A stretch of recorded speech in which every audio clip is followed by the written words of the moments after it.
إن الحمد لله نحمده ونستعينه ونستغفره ونعوذ بالله من شرور أنفسنا ومن سيئات أعمالنا. من يهده الله فلا مضل له ومن يضلل فلا هادي له، وأشهد أن لا إله إلا الله وحده لا شريك له، وأشهد أن محمدا عبده ورسوله.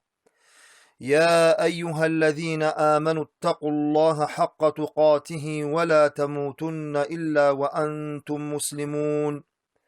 يا أيها الناس اتقوا ربكم الذي خلقكم من نفس واحدة وخلق منها زوجها وبث منهما رجالا كثيرا ونساء، واتقوا الله الذي تساءلون به والأرحام إن الله كان عليكم رقيبا.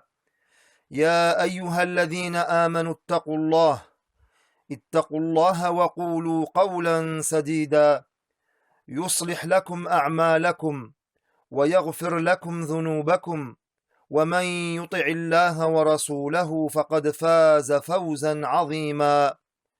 أما بعد، فإن أصدق الحديث كلام الله، وخير الهدي هدي محمد صلى الله عليه وسلم، وشر الأمور محدثاتها، وكل محدثة بدعة، وكل بدعة ضلالة، وكل ضلالة في النار.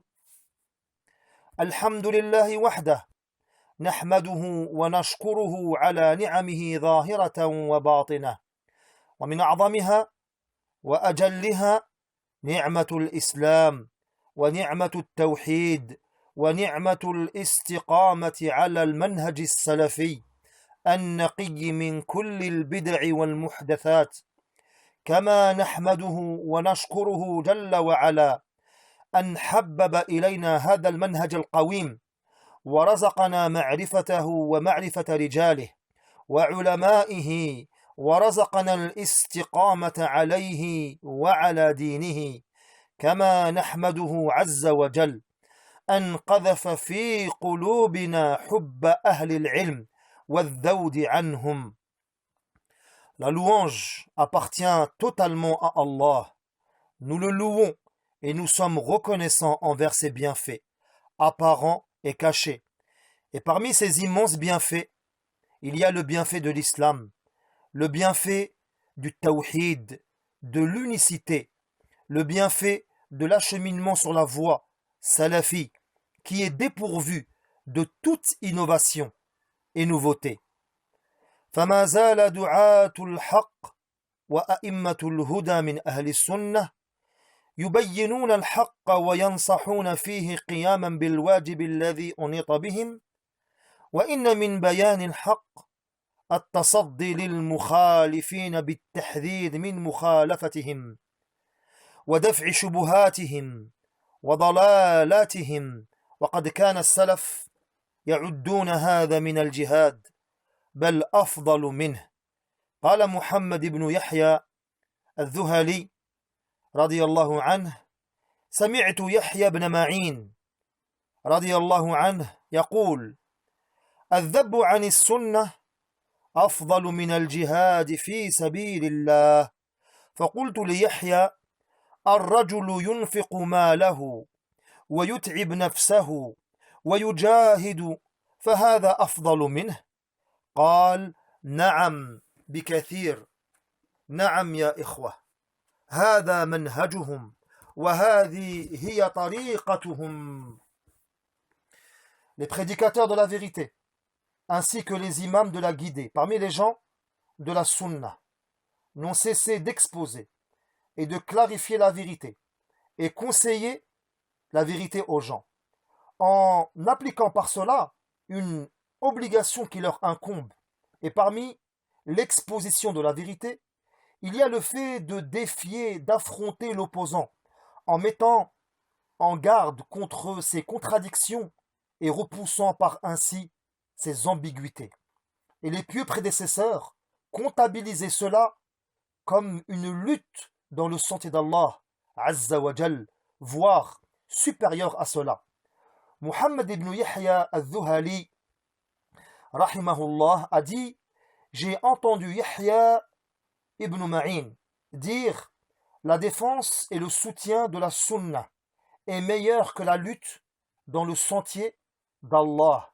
J'ai dit à Yahya: un homme qui dépense ses biens, qui fatigue sa personne et qui lutte, et ceci, donc la défense et le soutien de la sunna, et ceci est mieux que la lutte. Et il a dit: oui, et de beaucoup. Oui, mes frères, telle était leur ligne de conduite et leur chemin. إذن إذا وقع المخالف في المخالفة وصدرت منه وجب عليه الرجوع إلى الحق والبراءة من المخالفة، وإلا بين حاله ودفعت مخالفاته وأقواله، فالقضية إذن متعلقة بالحرص على نفع عموم المسلمين في دينهم ودفع جميع الشرور عنهم ببيانها وفضح أصحابها، وهذا حال المردود عليه في هذه الصوتية، ألا وهو هشام البركاني أصلحه الله، ومع بيان سوء حاله ومقاله من كلامه المسجل، والقصد من هذا كله هو نصح الأخ هشام هدانا الله وإياه، وتحذير الأمة من مخالفاته ومجازفاته. Donc, si l'opposant à la vérité tombe dans la contradiction, et ceci émane de lui, il lui est obligatoire de retourner vers la vérité et de se désavouer de la contradiction et du faux. Dans le cas contraire, son cas sera exposé, son ambiguïté dissipée, ainsi que ses paroles. Donc l'affaire consiste à être profitable envers l'ensemble des musulmans dans leur religion et de repousser tous les maux qui peuvent les toucher. Et cela se traduit par la clarification et le dévoilement de leurs auteurs. Et ceci est la situation dans cet audio de celui qui est réfuté, c'est-à-dire Hisham, qu'Allah tabaraka wa ta'ala le réforme, en clarifiant son état préjudiciable ainsi que ses paroles enregistrées. L'objectif de tout cela et l'unique but de cela est de présenter le conseil au frère Hisham, qu'Allah le guide, ainsi que nous-mêmes, et de mettre clairement en garde la communauté contre ces erreurs qui s'opposent de toute évidence à la vérité. وأسأل الله أن ينفع إخواننا الكرام بما جمعناه في هذه الصوتية، وأن يجعل أعمالنا هذه خالصة لوجه الكريم، وأن يتقبلها منا. Nous avons évoqué dans la partie précédente certaines erreurs du frère Hisham ibn Ahmad, dont les plus graves touchent la croyance, comme sa parole qu'Allah a aimé Shaitan, son explication de sa présence dans le monde des cieux par l'amour intense qu'Allah lui portait, son explication de l'attribut de la jalousie par l'attribut de la colère, et sa mauvaise explication du hadith de l'intercession. Nous allons exposer ici d'autres erreurs qu'a fait le frère Hisham dans ses cours, touchant différents domaines de la religion, qui témoignent de son ignorance et questionnent sur son aptitude à dispenser des cours. Premièrement, son explication de As-Sama'u Dunya. Le ciel qu'il y a au-dessus de nous, c'est Sama al-Dunya. Et Sama al-Dunya, ce n'est pas As-Sama al-Awwal, fi samawati sab'. Ce n'est pas le premier ciel des 7 cieux. Parce que le premier ciel qui est dans les 7 cieux, il est inaccessible aux humains. Inaccessible aux humains. C'est un lieu qui est réservé aux anges, dans lequel ils adorent Allah subhanahu wa ta'ala. Le Cheikh Tal'at Zahran a dit concernant cette parole qu'il s'agissait d'une erreur et que As-Sama'u Dunya est le premier ciel. Le Cheikh Darash al-Ajmi donna la même réponse. Le Cheikh Abdul Qadir al-Junayd a dit: et quelle est sa preuve sur cela? Fin de citation. On lui rapporta la parole de Hisham, à savoir que l'homme ne peut pénétrer le premier ciel. Et le cheikh a alors dit: ceci n'est pas une preuve. et les preuves proviennent de la législation. Et vu qu'il ne compte pas parmi les gens de science, ne te préoccupe pas de lui. La preuve doit être tirée du Coran et de la Sunna, avec la compréhension des pieux prédécesseurs. C'est dans ce sens qu'a dit Al-Imam Ibn al-Qayyim, rahimahullahu tabaraka wa ta'ala, Al-ilmu, qala Allahu, qala Rasuluhu, qala as-sahabatu, laysa bit-tamwih. La science, c'est Allah a dit, le messager a dit, les compagnons ont dit, et non pas du camouflage. Cette citation, vous la retrouvez dans Al-Fawaid, volume 1, page 105. Le récit d'Al-Isra ou Al-Mi'raj vient contredire la parole de Hisham, faisant la différence entre le ciel terrestre, qui est le plus proche, et le premier ciel. En effet, dans le long récit rapporté par Muslim dans son authentique, au livre de la foi, Kitab al-Iman, dans le chapitre du voyage nocturne du prophète, sallallahu alayhi wa sallam, et l'instauration de la prière, il s'éleva, sallallahu alayhi wa sallam, avec Jibril au ciel. Et al-Sheikh Adam al-Éthiopi, hafidhahullah, a dit dans son explication de Sahih Muslim, au tome 4, page 450, c'est-à-dire ad-dunya, comme rapporté dans une autre version, et son sens est la proximité qui est le premier. Fin de citation.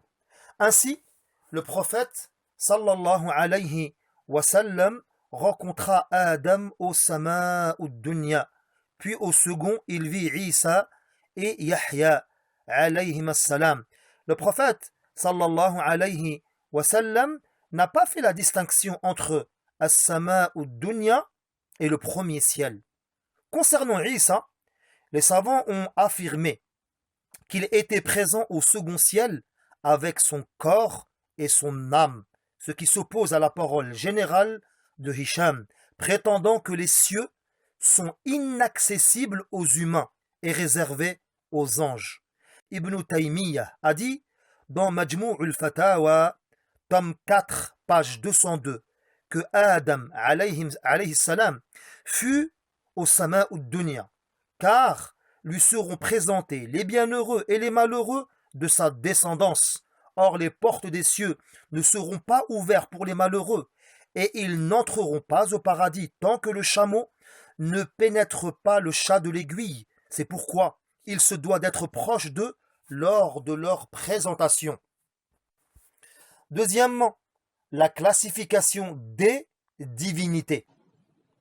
Toute personne, toute chose qui reçoit une adoration, c'est un ilah. Et l'aliha, elles sont de deux catégories. Bihaq wa bibatil. Il y a des aliha, donc des choses qui sont adorées, qui reçoivent des adorations, bihaq, et elles méritent. Et il y en a qui reçoivent des adorations et bibatil, mais elles ne méritent pas. Tayyib. Hisham, aslahahullah, a dit que les divinités sont de deux catégories. Des divinités qui méritent l'adoration et d'autres qui ne méritent pas. Hisham se doit de revenir sur cette classification des divinités en disant qu'il n'y a qu'une seule divinité qui mérite l'adoration, en utilisant un singulier et non un pluriel. Les paroles se doivent d'être corrigées, même si le frère ne croit pas ce qu'il dit, qu'il réfléchisse sur ce qu'il dit. Écoutons la parole de Cheikh Talat Zahran, hafidhahullah. هذا الأخ لابد أن يراجع كلامه جيدا. هو يطلق الكلام هكذا باطل. يعني إيه آلهة تعبد بحق؟ لا يوجد إلا إله واحد سبحانه حق هو الله سبحانه وتعالى. فهو يقول هناك آلهة تعبد من دون الله وكلها باطلة. أما الإله الحق الواحد الذي يعبد بحق فهو الله وحده. Troisièmement, explication du hadith لا أزيد على هذا شيئا أبدا ولا أنقص منه. Explication du hadith, je n'ajouterai rien à cela, ni je n'en retirerai. Nous avons déjà montré les lacunes du frère Hisham dans la science du hadith. À cela s'ajoute l'explication qu'il a donnée du hadith de Abu Hurairah radiyallahu anhu qui rapporte qu'un bédouin vint trouver le prophète sallallahu alayhi wa sallam et lui demanda: Ô messager d'Allah, indique-moi une action qui me fasse entrer au paradis. Le prophète sallallahu alayhi wa sallam répondit: Adore Allah sans rien lui associer, accomplis la salat, acquitte-toi de la zakat prescrite et jeûne durant le mois de Ramadan. Le bédouin reprit alors: Par celui qui tient mon âme dans sa main, je n'ajouterai rien à cela, ni je n'en retirerai. Lorsqu'il s'en alla, le prophète sallallahu alayhi wa sallam a dit: Celui à qui il plairait de voir un des habitants du paradis, qu'il regarde cet homme. Ce hadith a été rapporté par l'imam Muslim dans le livre de la foi. عن أبي هريرة رضي الله عنه أن أعرابيا جاء إلى رسول الله صلى الله عليه وسلم فقال: يا رسول الله، دلني على عمل إذا عملته دخلت الجنة. قال: تعبد الله ولا تشرك به شيئا، وتقيم الصلاة المكتوبة، وتؤدي الزكاة المفروضة، وتصوم رمضان. قال: والذي نفسي بيده لا أزيد على هذا شيئا أبدا ولا أنقص منه. فلما ولى قال النبي صلى الله عليه وسلم: من سره أن ينظر إلى رجل من أهل الجنة فلينظر إلى هذا. Sahih Muslim, Kitab al-Iman. Hisham a affirmé que la parole du compagnon, radiyallahu anhu, je n'ajouterai rien à cela, ni je n'en retirerai, ne voulait pas dire qu'il ne rajouterait pas d'adoration, mais qu'il n'ajouterait pas de nouvelles choses dans la religion, de nouvelles adorations.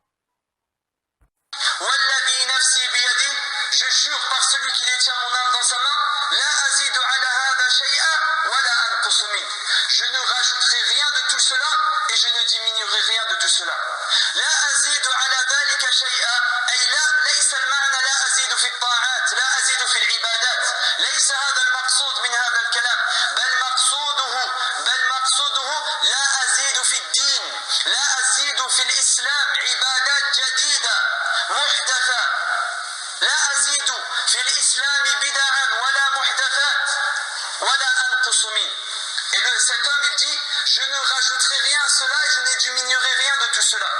Quand il dit je ne rajouterai rien à cela, ça ne veut pas dire je ne ferai pas d'autres adorations. Ça ne veut pas dire je ne vais pas faire d'autres adorations. En réalité, il sous-entend par cela: je ne ferai pas d'adoration nouvelle, d'innovation.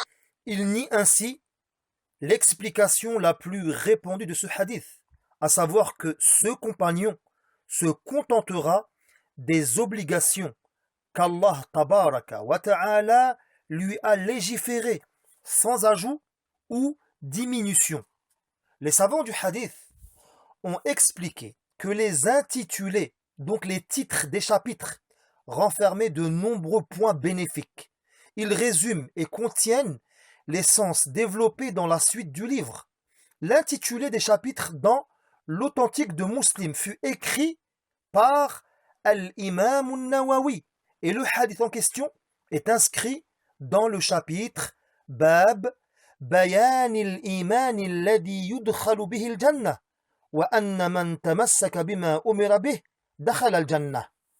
Chapitre Éclaircissement de la foi, par laquelle on entre au paradis, et celui qui se cramponne à ce qui lui a été ordonné entre au paradis. L'intitulé du chapitre résume le sens voulu par le bédouin et la finalité de son action, à savoir celui qui se cramponne à ce qui lui a été ordonné, que l'on tire de la parole du bédouin: je n'ajouterai rien à cela, ni je n'en retirerai. Entre au paradis, que l'on tire de la parole du prophète: celui à qui il plairait de voir un des habitants du paradis, qu'il regarde cet homme. La question suivante a été posée à plusieurs gens de science. Un des frères a dit dans l'un de ses cours en commentaire de ce hadith, d'après Abu Huraira, un bédouin vint trouver le prophète sallallahu alayhi wa sallam et lui demanda: Ô messager d'Allah, indique-moi une action qui me fasse entrer au paradis. Le prophète sallallahu alayhi wa sallam répondit: Adore Allah sans rien lui associer, accomplis la salat, acquitte-toi de la zakat prescrite et jeûne durant le mois de Ramadan. Le bédouin reprit alors: Par celui qui tient mon âme dans sa main, je n'ajouterai rien à cela, ni je n'en retirerai. Lorsqu'il s'en alla, le prophète sallallahu alayhi wa sallam a dit: Celui à qui il plairait de voir un des habitants du paradis, qu'il regarde cet homme. En isolant la parole du bédouin, je n'ajouterai rien à cela, ni je n'en retirerai, il a dit, donc le frère, je n'ajouterai rien à cela, n'a pas pour sens, je ne ferai pas d'autre obéissance, je ne ferai pas d'autre adoration. Ce n'est pas ce qui est voulu de cette parole, mais ce qui est voulu de cette parole, et je n'ajouterai rien dans la religion. Je n'ajouterai rien dans l'islam comme adoration nouvelle, innovée. Je n'ajouterai rien dans l'islam comme innovation et nouveauté, et je n'en diminuerai rien. Est-ce que cette explication de ce hadith est correcte? Qu'Allah vous récompense en bien. Al-Sheikh Mur'i al-Mubariki a répondu: non, ce n'est pas correct. Le sens voulu est: je n'ajouterai rien aux obligations tout en m'y attachant, et je ne diminuerai rien de cela en faisant des actes interdits.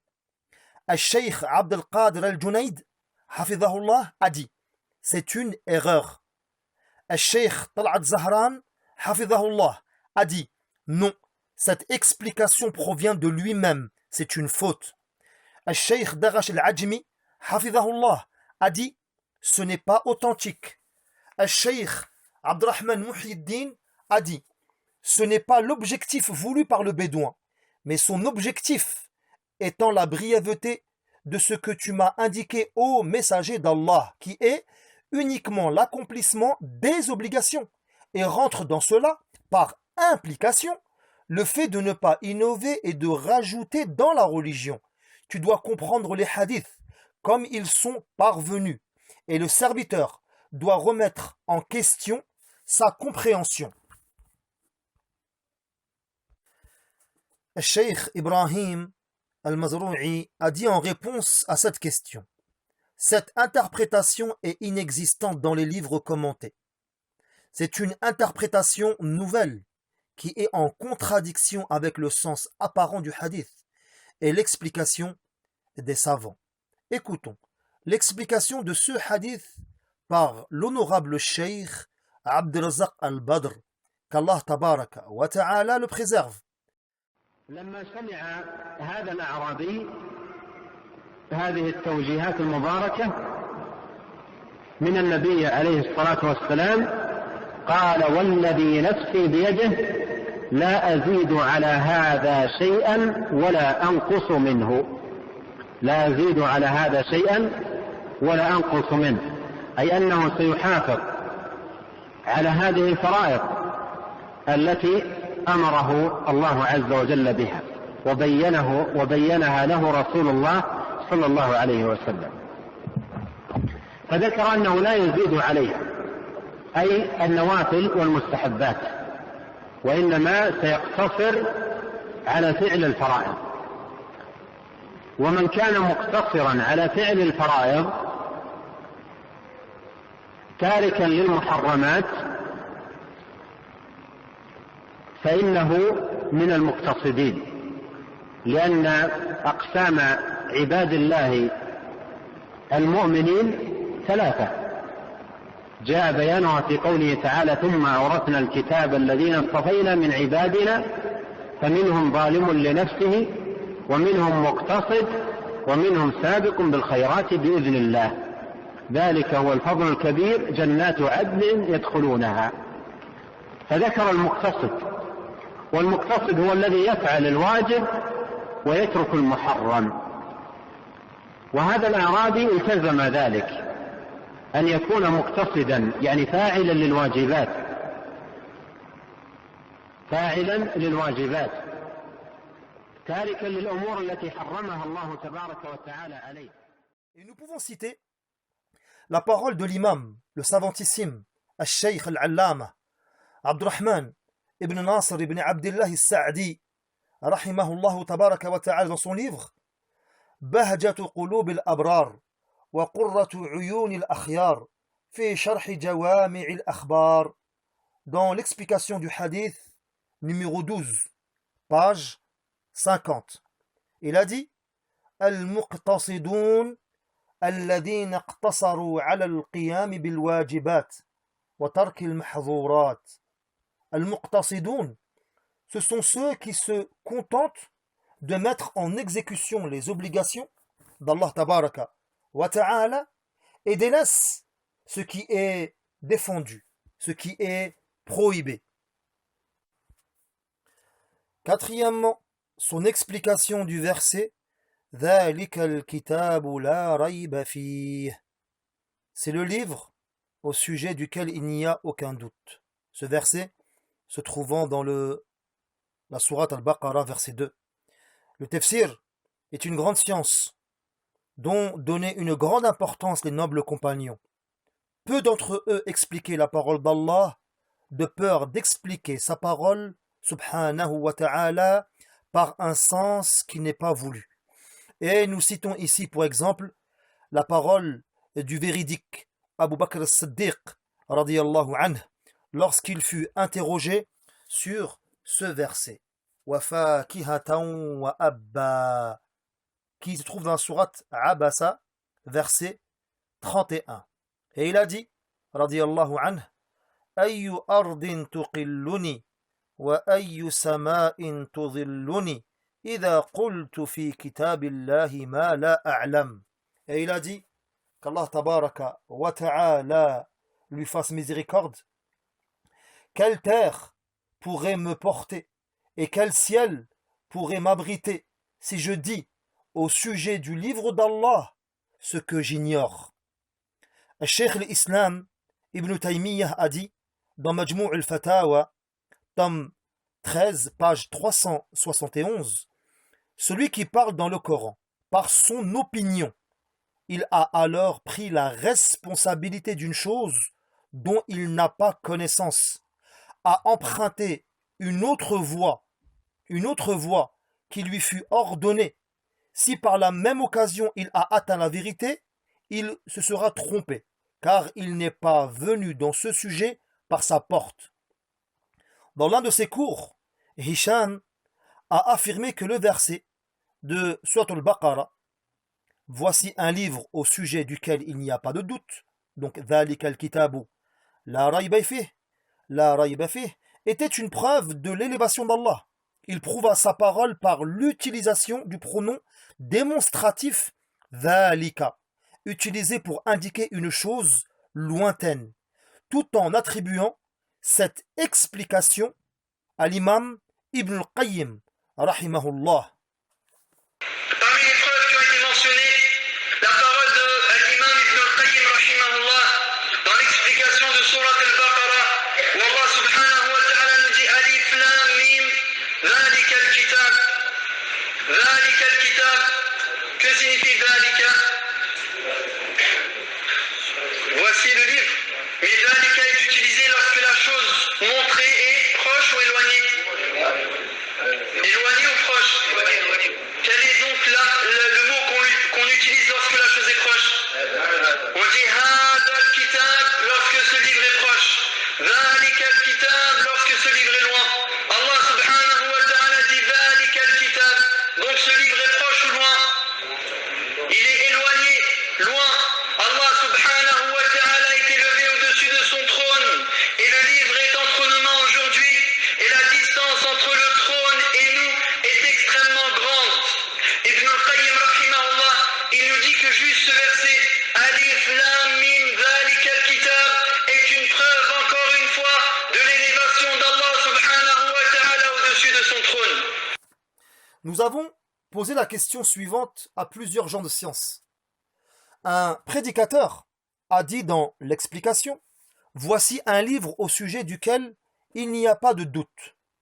Allah Azza wa Jal a utilisé dhalika pour désigner ce qui est loin, et non pas hadha, ce qui est proche. Ceci est une preuve de l'élévation d'Allah au-dessus de son trône. Et il a dit cela car Allah Azza wa Jal est élevé au-dessus de son trône et le livre est sur terre. Il est donc loin de lui. Il a attribué cette parole à Ibn al-Qayyim, rahimahullah. Quelle est donc l'authenticité de cette parole? Qu'Allah Azza wa Jal inscrive votre récompense. Cheikh Talat Zahran a dit en réponse à cette question, ceci est très loin, c'est-à-dire du sens voulu. Al-Shaykh Mus'ad ibn Musa'id al-Husayni, hafizahullah, docteur dans la science du tafsir et les sciences du Coran, et professeur à la faculté du Coran, section tafsir, à l'université islamique de Médine, a dit, selon mon point de vue, cette raison nécessite d'être revue car sa parole est proche de lui. Et il a dit, dans le sens rapproché de sa parole, il est auprès de nous, dans Ummul Kitab, sublime et rempli de sagesse. Wa innahu fi Ummil Kitab ladayna la'aliyyun hakim. Auprès de nous. Écoutons maintenant la parole de Cheikh Sulayman al-Ruhayli et de Cheikh Muhammad al-Qahiri et de Cheikh Ali Moussa, qu'Allah les préserve. هل في قول الله عز وجل ذلك الكتاب لا ريب فيه دليل على استواء الله على عرشه حيث أن ذلك للبعيد دلت على أن الله على عرشه والكتاب في الأرض هل في هذا دلالة على ذلك؟ لا ما الدلالات الواضحة الصريحة هنا يعني ينسب هذا إلى ابن القيم هل يذكر هذا ولكن هذا تعد من القرائن وترك القرائن في مثل هذا الموطن أحسن. الحمد لله. لم أقف على الكلام المذكور لأحد من أهل العلم، ويتحقق من نسبة هذا لابن القيم رحمه الله، والذي أعرفه من كلام أهل التفسير على هذه الآية أنهم لم يذكروا ذلك إطلاقا، والله أعلم. لا أعلم هذا الكلام، لا أعلم، لم أقرأ هذا لابن القيم ولا لغير ابن القيم، فإن كان عزاه لابن القيم رحمه الله تعالى فليأتي بالمصدر الذي ذكر فيه ابن القيم هذا. نعم. وذكر ابن القيم نفسه رحمه الله تعالى وغيره من أهل العلم أن أدلة العلو تزيد على 3000 دليل، ولم أقرأ أن هذا من أدلة العلو، من أدلة العلو والاستواء. وأيضا عند أهل اللغة أن هذا تقوم مقام ذلك، فالله جل وعلا قال عن هذا عن الكتاب وهذا كتاب أنزلناه مبارك، وقال ذلك الكتاب لا ريب فيه. فالله أعلم أن الكلام الذي ذكر ليس بظاهر عن ابن القيم رحمه الله تعالى إن صحت نسبته إلى ابن القيم، ونطالب السائل أن يأتي بالدليل على أن ابن القيم أو يأتي بالموطن الذي ذكر فيه ابن القيم رحمه الله تعالى ذلك. نعم. Ainsi, dans ce verset, le pronom démonstratif dhalika a pour sens hadha. Et je vous invite à vous diriger vers les tafasir comme Ibn Kathir, At-Tabari ainsi que Al-Qurtubi.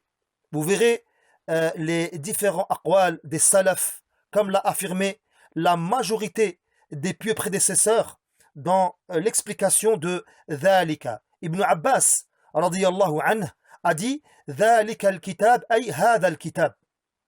Cette tournure est répandue chez les Arabes et contredit ainsi l'argumentation de Hisham. De plus, nous demandons à Hisham d'apporter la source de sa parole qu'il a attribuée à Ibn al-Qayyim rahimahullahu tabaraka wa ta'ala. Cinquièmement, la sourate Al-Asr. Un frère qui a suivi les cours d'arabe de Hisham fut interpellé par une explication que le frère donna concernant Surat Al-Asr. Il nous questionna avec la parole de Hisham à l'appui pour voir l'authenticité de sa parole. Dans son cours, Hisham a expliqué la raison pour laquelle Allah Azza wa Jal a juré par le temps dans la sourate Al-Asr en donnant une explication qui n'est pas présente dans les livres de tafasir. C'est pourquoi Allah joue par le temps avec vous. Si je vous dis, avant de sortir, vous devez fermer vos cahiers, ranger vos trousses, changer vos cartables et appuyer sur la lumière. Il y a combien de choses à faire? Mais vous avez 6 secondes pour le faire. Je vous laisse 6 secondes pour faire ça. Voyez-vous? 1, 2, 3, 4, 5, 6. Après 6, la porte se ferme, la clé et vous restez là. Voyez-vous? Allah il vous dit, vous avez 4 choses à faire. Apprendre la ilaha illallah, mettre en application la ilaha illallah, appeler les gens à la ilaha illallah, et patienter sur la ilaha illallah. Et pour faire cela, vous avez un temps qui est très court. Pour faire tout ça, vous avez un temps qui est très court.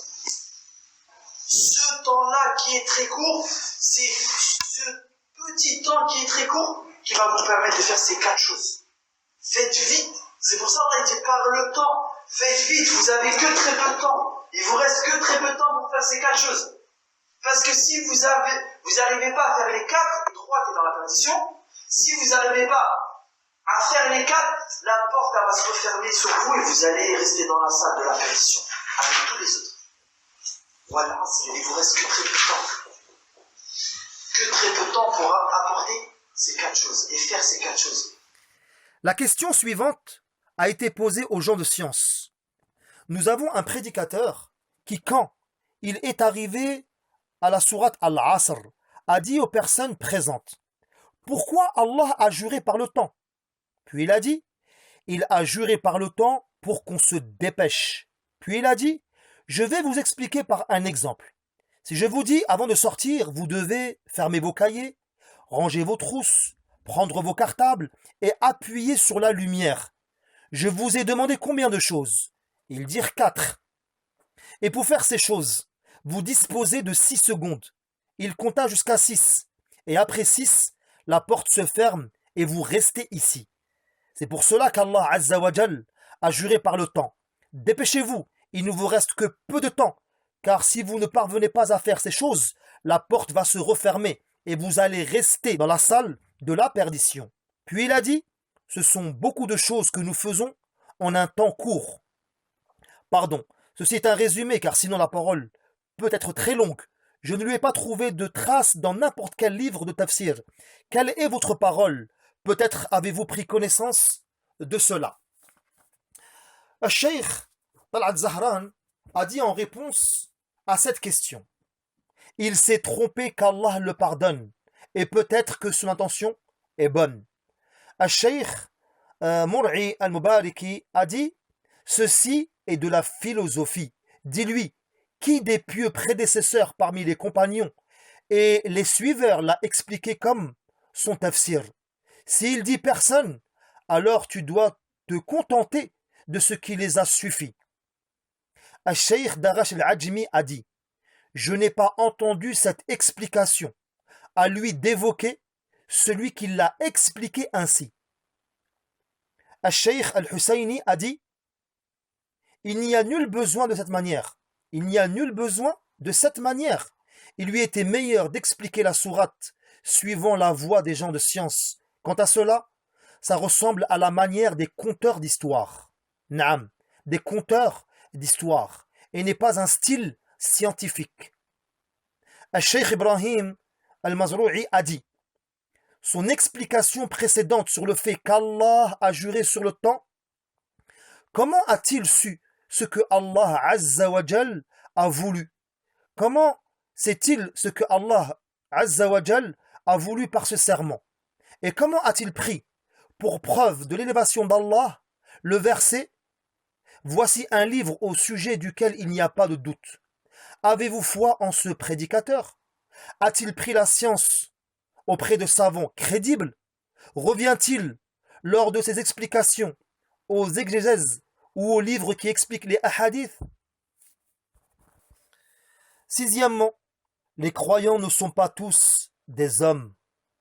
lors de son explication du verset de la sourate Al-Ahzab, les coalisés.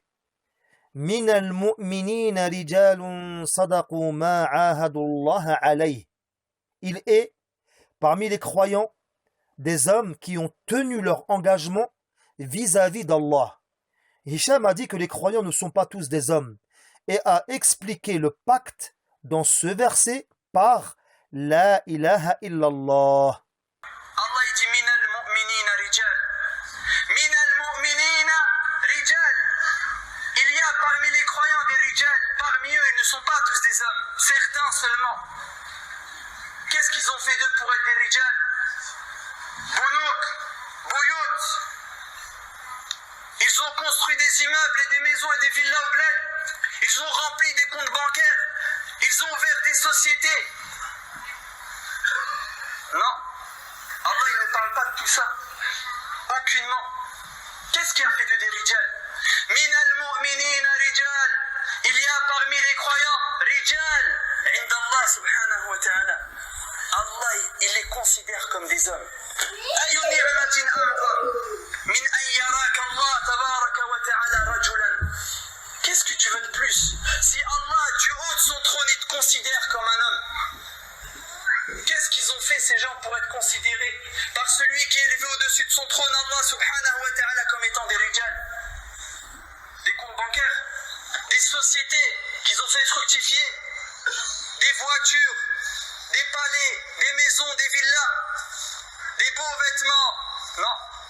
Sadaqu ma'ahad Allahu alayhim. Sadaqu al-ahd wal-mithaq.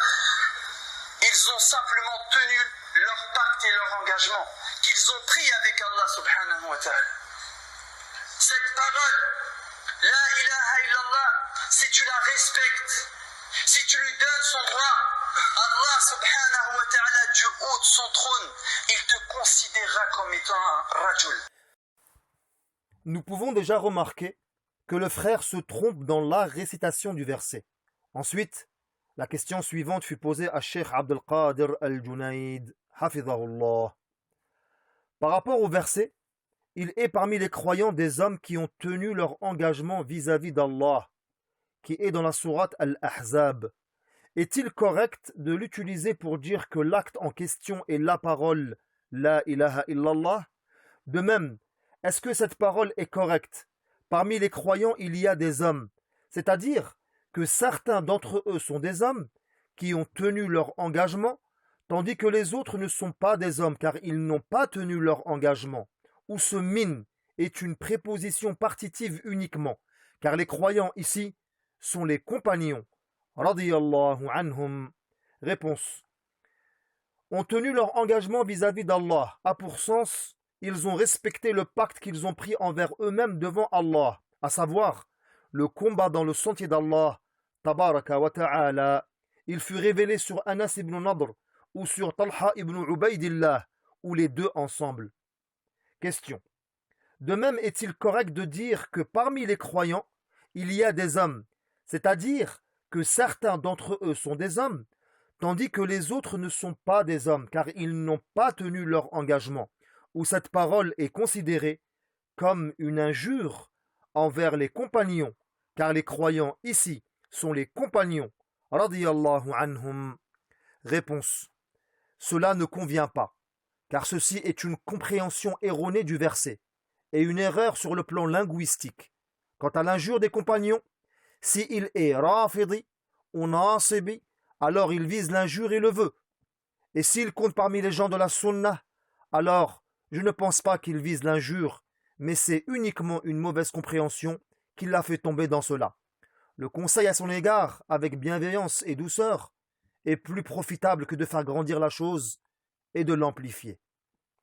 Nous avons suivi les recommandations du cheikh en lui montrant ses erreurs, que celui qui le désire se réfère à la première partie en réponse au mensonge de Hicham.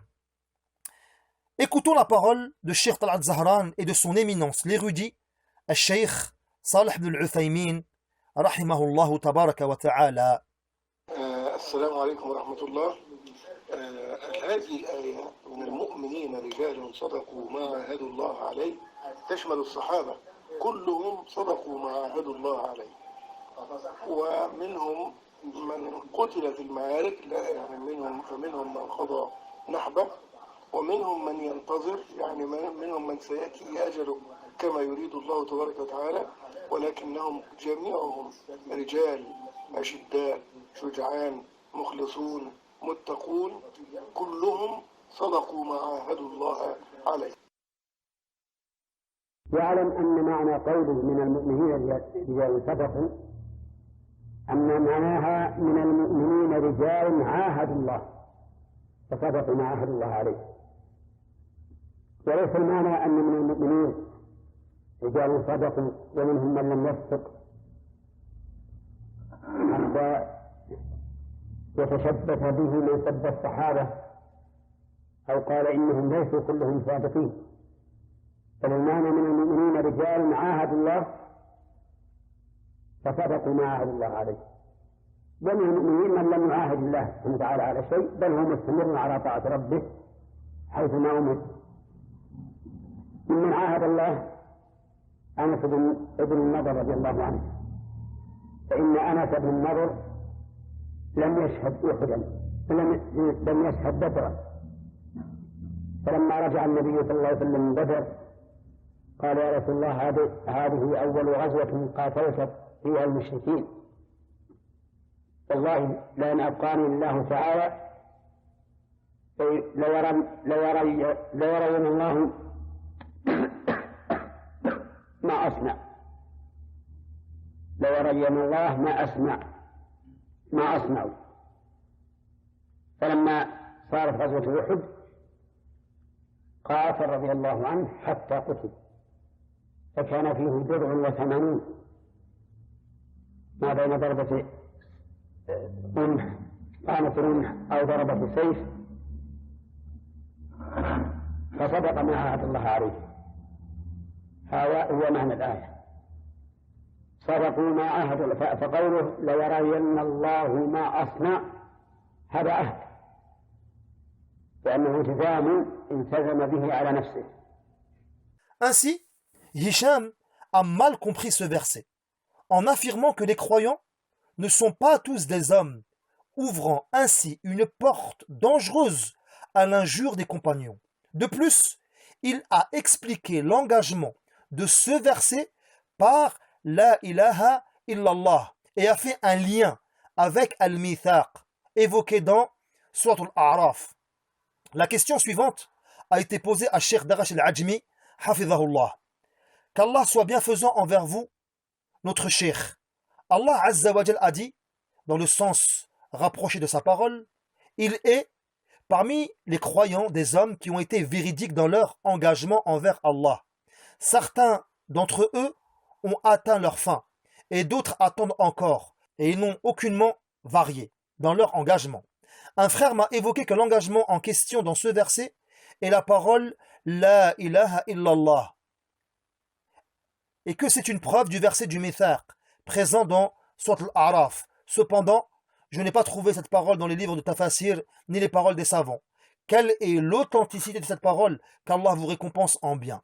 Réponse du Cheikh: Allah est plus savant, il se doit d'apporter la preuve de cette explication. Septièmement, la sourate Al-Mulk, la royauté.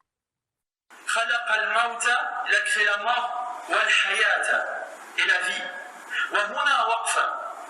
لماذا قدم الله عز وجل ذكر الموت على ذكر الحياة؟ خلق الموت والحياة. لماذا لم يقل خلق الحياة والموت؟ بل قدم ذكر الموت على ذكر الحياة.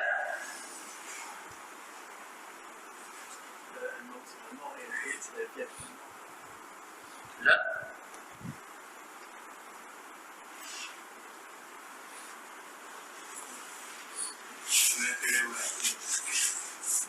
الموت ذكر الموت معروف عندنا والحياة. لأن الموت أشد من الحياة بالنسبة بل الموت راحة للمسلم.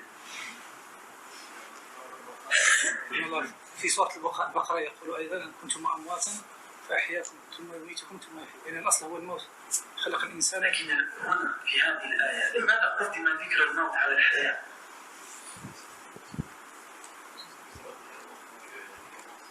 لأن المقصود بالحياة هنا الآخرة. طيب وأين ذكر الحياة الدنيا؟ الحياة ثم الموت ثم الحياة. حذف ذكر الدنيا. Ici dans ce verset, Allah Azzawajal il dit qu'il a créé la mort, puis la vie. Et la vie, c'est l'au-delà, la vraie vie, la vie de l'au-delà. Il n'y a pas une vie avant la mort. Il y a une vie avant la mort. Ce que toi et moi aujourd'hui on est en train de vivre, elle n'a pas été mentionnée. Allah il n'a pas dit, il a créé la vie, celle qu'on vit là aujourd'hui, la mort, puis la vie, la vraie vie de l'au-delà. Il a supprimé la mention de la vie de cette dunya, ce bas monde. Pourquoi? Ça n'a pas Parce d'importance. qu'elle parce que c'est un passage qui n'a aucune valeur aux yeux d'Allah. لا قيمة لها عند الله لأن الدنيا لا قيمة لها عند الله. Parce que ce bas monde, cette vie que tu es en train de vivre, elle n'a aucune valeur aux yeux d'Allah. Elle n'a aucune valeur aux yeux d'Allah. Raison pour laquelle il ne l'a même pas mentionné dans ce verset. Il a commencé par la mort, puis ensuite il a cité la vie, c'est-à-dire la vie de l'au-delà. Quant à la vie de ce bas monde, Allah Azzawajal, il en a supprimé la mention. Parce que c'est tellement bas, parce qu'elle est tellement bas, et tellement elle n'a pas de valeur, que Allah Azzawajal en a supprimé la mention. Hisham, aslahahullah, a prétendu que dans ce verset, l'évocation de la dunya a été retirée, puisque à la base, il y a selon lui la vie, puis la mort, puis la vie. Et cette vie n'a pas été citée car elle ne mérite même pas d'être évoquée en dépit de sa bassesse. Encore une fois, en revenant au tafasir, nous ne retrouvons pas cette explication. Les savants ont dit que la raison pour laquelle la mort a été citée avant la vie est que la base est la mort. Elle précède la vie, comme dans le verset dans Surat al-Baqarah où Allah tabaraka wa ta'ala dit كيف تكفرون بالله وكنتم أمواتا فأحياكم ثم يميتكم ثم يحييكم ثم إليه ترجعون. Allah Azza wa Jalla dit dans le sens du verset: comment pouvez-vous renier Allah alors qu'il vous a donné la vie quand vous en étiez privé, puis il vous fera mourir, puis il vous fera revivre, et enfin c'est à lui que vous retournerez. Surat al-Baqarah, verset 28. Cette sagesse a été notamment citée par Ibn Kathir, rahimahullah, et elle contredit la prétention de Hisham quand il a affirmé qu'il y avait la vie, puis la mort, puis la vie, faisant de la vie la base alors qu'en réalité il s'agit de la mort. Al-Barawi a ajouté que certains ont dit que la mort a été citée en premier car elle est plus proche de la contrainte.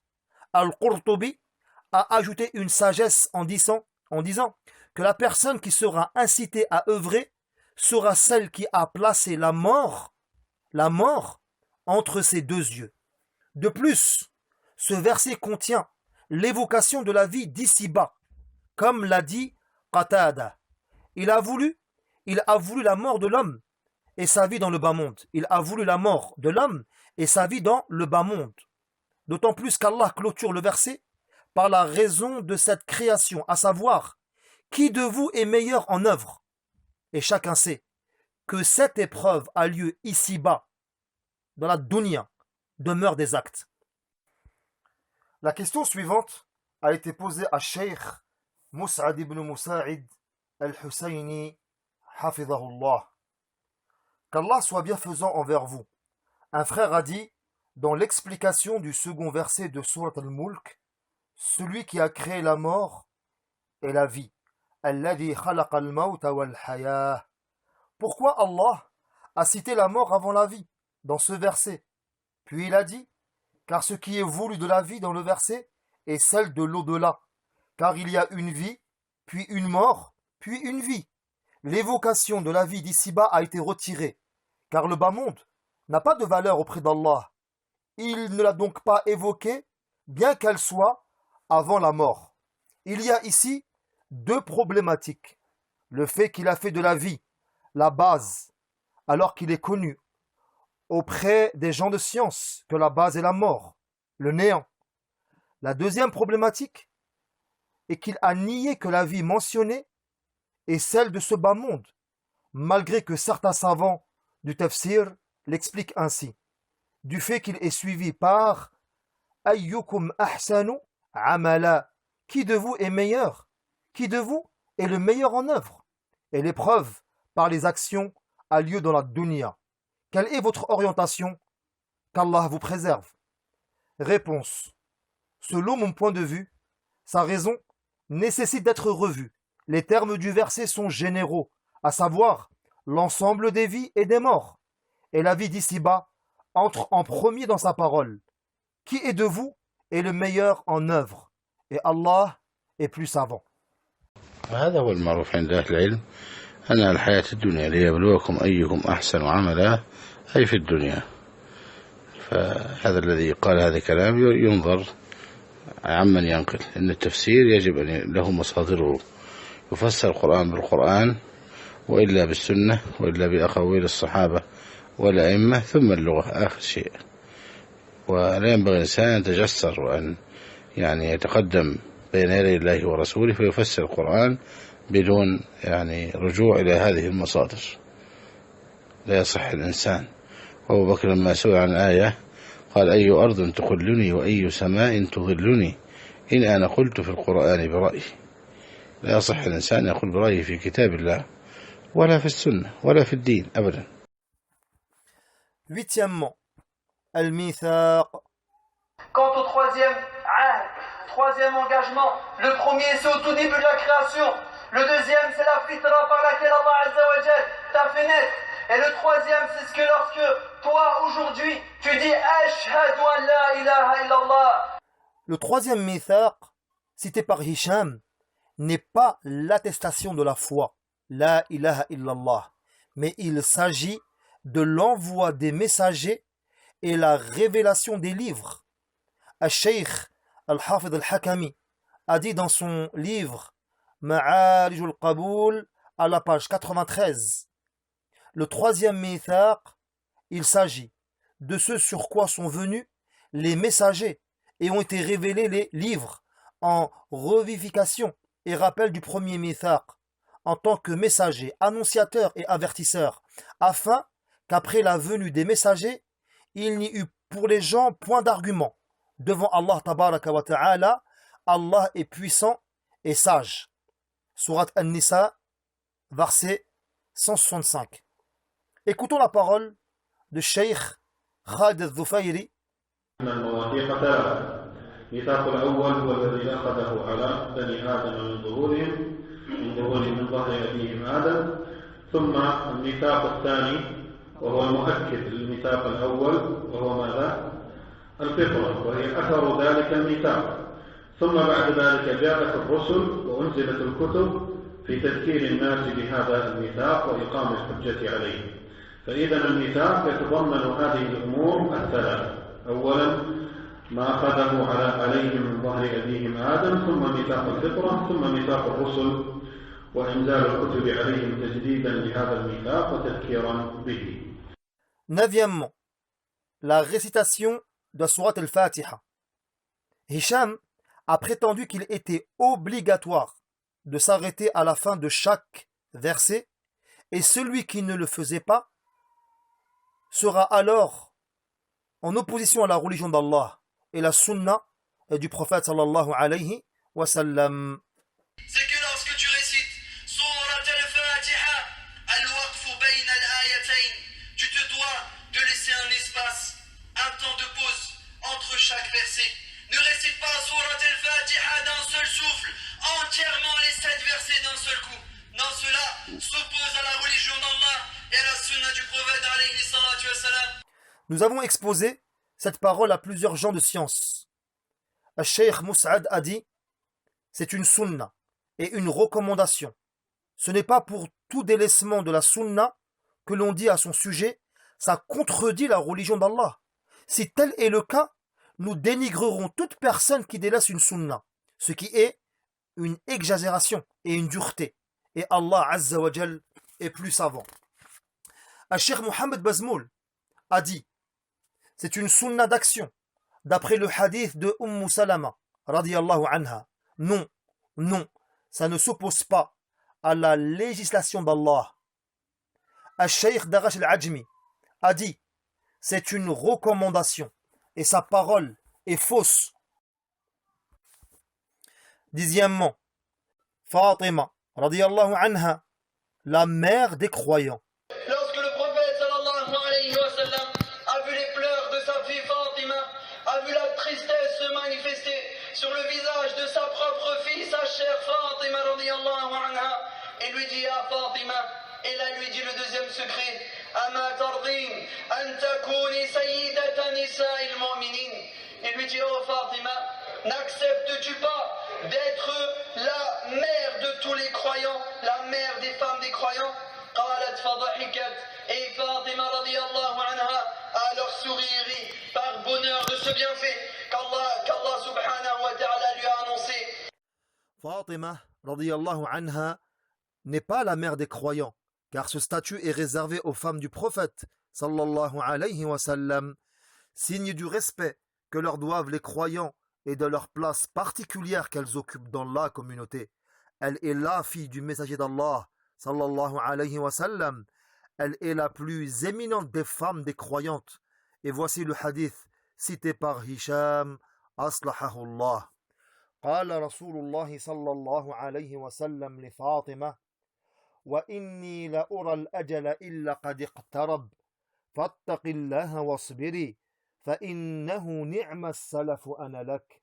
قالت فبكيت بكاء الذي رأيت فلما رأى جزعي سارني الثانية فقال يا فاطمة أما ترضين أن تكوني سيدة نساء المؤمنين أو سيدة نساء هذه الأمة؟ قالت فضحكت ضحك الذي رأيت. Le prophète sallallahu alayhi wa sallam a dit à sa fille Fatima radiyallahu anha, je n'y vois d'autre signe que la proximité de ma mort. Crains donc Allah et patiente, car je suis un bon prédécesseur pour toi. Je pleurai donc les larmes que tu vis. Devant ma tristesse, il me fit cette deuxième confidence. Ô Fatima, n'es-tu pas satisfaite d'être la reine des croyantes ou la reine des femmes de cette communauté? C'est pourquoi je ris des rires que tu vis. Rapporté par Al-Bukhari wa Muslim. Onzièmement, l'enfer s'étonne. Allah Ta'ala nous dit Yawma naqulu li jahannama hal imtalat. Le jour où nous dirons à l'enfer es-tu pleine? Le jour où il sera dit à l'enfer es-tu pleine? Wa taqulu hal min mazid. Et qu'elle dira est-ce qu'il y en a encore? Est-ce qu'il y en a encore? An-naru ibadallah tata'ajjabu min kathrati sukkaniha. L'enfer, serviteur d'Allah, s'étonnera elle-même du grand nombre de ces gens. L'enfer s'étonnera du grand nombre des gens qui y rentreront. Et elle dira, est-ce qu'il y en a encore? Est-ce qu'il y en a encore? Concernant le verset, le jour où nous dirons à l'enfer, es-tu rempli? Il dira, y en a-t-il encore? Les savants du tafsir n'ont pas expliqué la réponse de l'enfer comme étant un étonnement. Ibn al-Jawzi, rahimahullah, a dit qu'il y a deux avis chez les linguistes. La première, l'enfer dira cela après être rempli. Le sens est, reste-t-il un emplacement qui n'est pas rempli? C'est-à-dire, je suis rempli. Deuxièmement, l'enfer dira cela par colère envers ceux qui ont désobéi à Allah. Allah lui a donné la capacité de discerner et de s'exprimer comme il l'a fait pour la fourmi quand elle a dit « Entrez dans vos demeures ». Al-Imam al-Shawkani a dit « Quand l'enfer sera rempli, on lui dira « Es-tu rempli ?» Et il dira y en a-t-il encore? C'est-à-dire, je suis rempli, et il ne reste pas un emplacement qui n'est pas rempli. C'est ce qu'a dit Ata, Mujahid et Muqatil ibn Sulayman, radiyallahu anhum. Il fut dit qu'il s'agit d'une interrogation dans le sens de la demande d'ajout. L'enfer demandera d'ajouter des personnes en plus de ceux qui y sont déjà. Il fut également dit que le sens est que l'enfer a demandé qu'on augmente sa capacité en raison de son étroitesse due à ses habitants. Al-Shaykh Ahmad Fathi, hafidhahullah, a dit, concernant la parole de Hisham, ce qui est authentique est que l'enfer dira cela dans le sens de la demande et selon la preuve de sa parole dans les deux authentiques. On ne cessera de jeter des âmes dans la Jahannam, et elle dira, y en a-t-il encore, jusqu'à ce que le maître de la puissance y mette son pied. Ces parties se rabattront les unes sur les autres, et elle dira alors, ça suffit, ça suffit. Quant à la parole évoquée dans la question, elle n'est pas authentique. Al-Shaykh Tal'at Zahran, hafidhahullah, a été questionné sur les paroles de Hisham, et voici sa réponse. Il s'est trompé, qu'Allah lui pardonne. 12e, explication de la talbiya. Hisham a expliqué la talbiya comme aucun savant avant lui en prétendant que labbaïk renvoyait à la négation de la parole de l'unicité, à savoir la ilaha, et Allahumma à l'affirmation illallah. لبيك اللهم لبيك لبيك لا شريك لك لبيك لا شريك لك لبيك إن الحمد والنعمة لك والملك لا شريك لك. Vous vous rappelez ce qu'on avait dit sur le talbiya? ما معنى لبيك اللهم لبيك? Je réponds à ton appel. Une phrase. لا إله إلا الله لبيك لا إله اللهم إلا الله. Ça doit être ancré dans ta tête. Labbaik Allahumma labbaik, ya'ni la ilaha illallah. C'est une des formes de la ilaha illallah. Vous avez dit labbaik la ilaha. Allahumma, ya'ni illallah. Comment, Hisham, trouves-tu la négation générale de la ilaha dans labbaik? Et comment trouves-tu l'exception de illallah dans Allahumma? Al-Shaykh Darash al-Ajmi a dit concernant ta parole. الذي يعرفه أن معنى لبيك يعني لبيك اللهم لبيك يعني استجابة لك بعد استجابة. لأن جاء في الحديث أن النبي قال يا معاذ قال لبيك يا رسول الله معناها لا إله إلا رسول الله. الشيخ هشام الحوساني حفظه الله a dit cette explication n'est pas bonne. Puis il donna la même explication de la talbiya que Cheikh Darash al-Ajmi, qu'Allah les préserve. Une question commune a été posée à Cheikh Tal'at Zahran al-Misri ainsi qu'à Cheikh Ahmed Fathi Abu Mariya al-Misri, hafidhahum Allah. Ce dernier est connu et élogié par Cheikh al-Allama Hassan ibn Abd al-Wahhab al-Banna, hafidhahullah. Question. Assalamu alaykum wa rahmatullahi wa barakatuh. Ahsanallahu ilaykum shaykhana. Une personne a dit dans un des cours en expliquant cette parole, Labbaik Allahumma labbaik. Me voici Seigneur, me voici. Labbaik étant la ilaha. Allahumma étant illallah. Quelle est l'authenticité de cette parole? Et y a-t-il une personne parmi les gens de science qui a évoqué cela? Réponse de Cheikh Tal'at Zahran, hafidhahullah. Non. Son sens est plutôt de répondre promptement à son appel. Réponse de Cheikh Ahmed Fathi Abu Mariya al-Misri, hafidhahullah. Ceci est une erreur. Et personne n'a mentionné ceci selon mes connaissances. Al-Sheikh al-Mazrou'i, hafidhahullah, nous a questionné au sujet de ce prédicateur, à savoir Hisham, aslahahullah, qui revenait de manière répétée dans nos questions.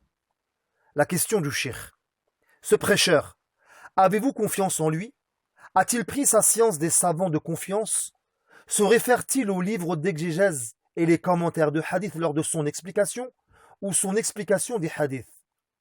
Notre réponse, notre cheikh, nous avons avec cette personne des problèmes. Nous l'avons conseillé à de multiples reprises et nous nous sommes tournés vers les masha'ikh en ce qui concerne son affaire. Et le plus savant de parmi nous, à savoir Cheikh Abd al-Hadi, Hafidahullah, a parlé sur lui, mais il a refusé, s'obstine et répond en utilisant un mauvais comportement. Et nous pensons qu'il ne retourne pas vers les livres des ulama. La réponse du cheikh, délaissez-le. Ne prenez pas de lui la science, al-ilm, et mettez en garde contre lui.